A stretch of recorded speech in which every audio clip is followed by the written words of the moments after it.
morning, students. Today we are going to discuss about the second part of current electricity. Under this topic, we are going to study about Wheatstone bridge, meter bridge, potentiometer and its applications. In the previous topic, we have studied about Kirchhoff's law, Kirchhoff's two rules, and one is junction rule and other is loop rule. We will make the use of these two rules in Wheatstone bridge. What is Wheatstone bridge? It is combination of four registers, out of which two are known, one is variable and fourth one is unknown resistance. So this is basically used to find the unknown resistance.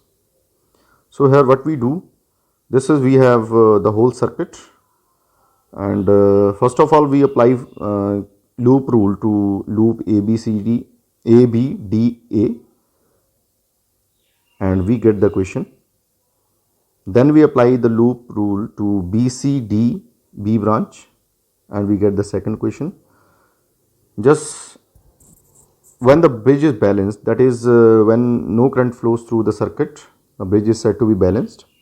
So just by manipulating the above two equations, what we get? So P upon Q is equal to R upon S. So this is the condition of Wheatstone bridge.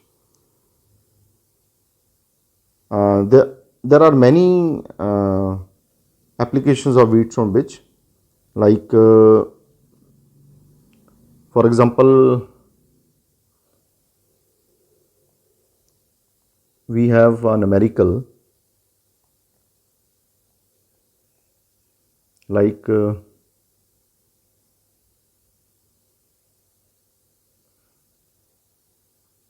we have 4 registers, 5 registers, and we want to find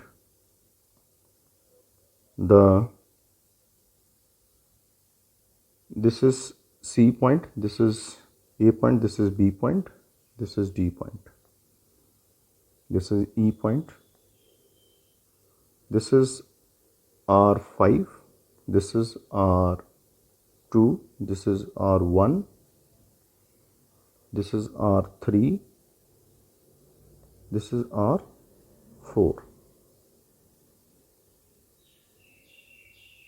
So if we rearrange these registers, we get the equivalent circuit like this.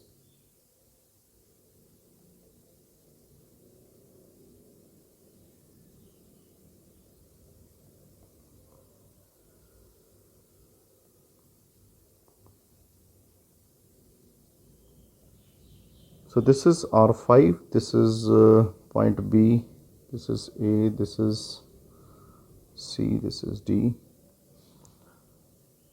this is R1, this is R2,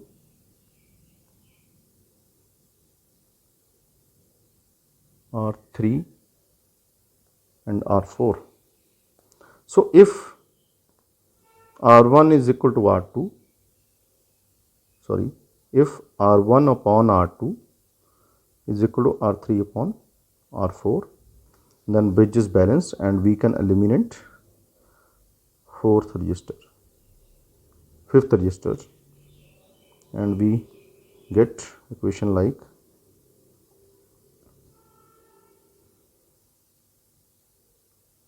this is R1, this is R2, this is R3, this is R4. 5th one is eliminated. So simply we get, now it's very easy to calculate this the resistance of this combination, because R1, R2 are in series, R3, R4 are in series, and the net is in parallel. This is like this. Say if each resistor is of 2 ohm, then 2, 2, 2, 2. So 2 to 4, 2 to 4, and 1 upon 4, 1 upon 4 is equal to 2 upon 4, that is 1 upon 2. So net resistance across point A and B is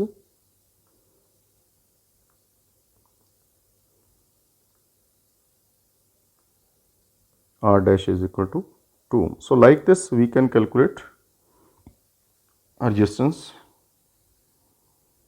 of this type of combination. Next is, these are the some networks that form Wheatstone bridge. You can go through all these circuits, and all these circuits are Wheatstone bridge. Next topic is meter bridge. So what is meter bridge? It is a practical form of Wheatstone bridge. So what we have, there are we have thick metallic strips having two gaps. In one gap we have attached known resistance, that is R resistance box, and in the second gap we have attached unknown resistance, that is to be found, and in between we have connected galvanometer between jockey and the point, this point. So when the bridge is balanced, what we get? We get the ratio in the form of length. So it's very easy. Now we have unknown resistance in form of length just by calculating, by finding the null point,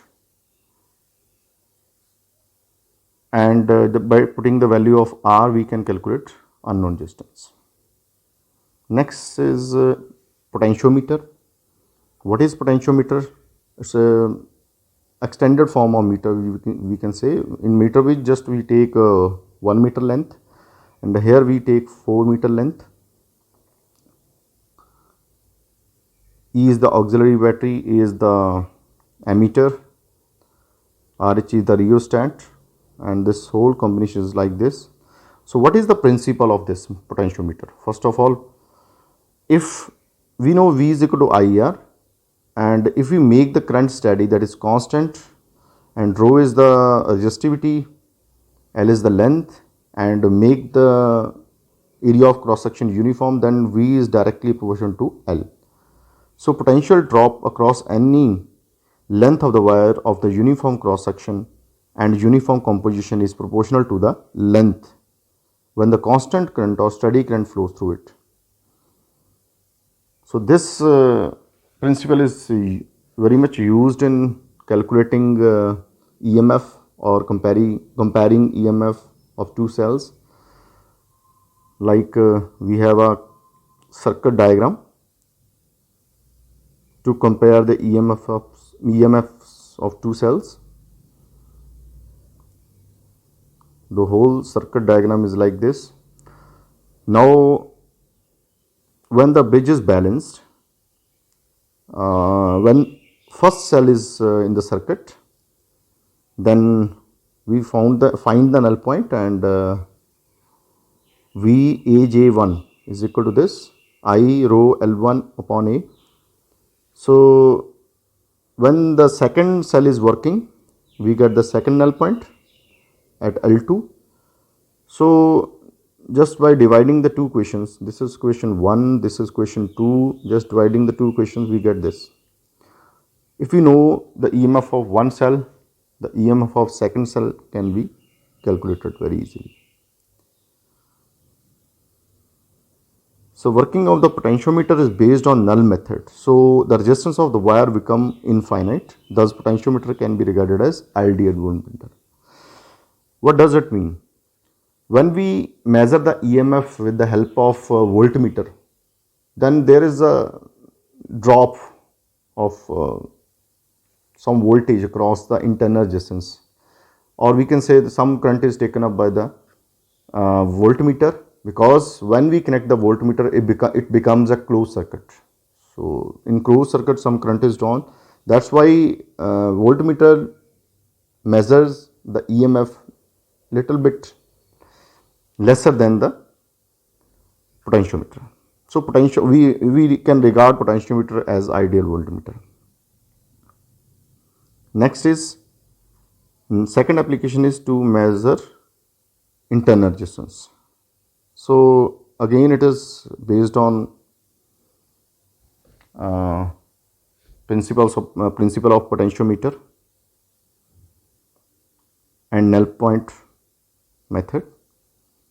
So when first key 1 is closed and L1 is found, the null point, so we get the first question. When K2, just see, when K2 is closed in the given circuit, then it means the resistance box that we have attached in the circuit, that is drawing some current, and due to that, now the EMF of the cell becomes potential difference, and we get the second null point. From 1 and 2, but just by dividing 1 and 2 equations, we get E upon V is equal to L1 upon L2. And we know the formula for the internal resistance, that is E upon V minus 1 into R. Just by putting the value of E upon V is equal to L1 upon L2, we can calculate the resistance in the form of lengths. So this is very easy. This is also an experiment that we will do in the lab, potentiometer as well as meter bridge. Thank you, students.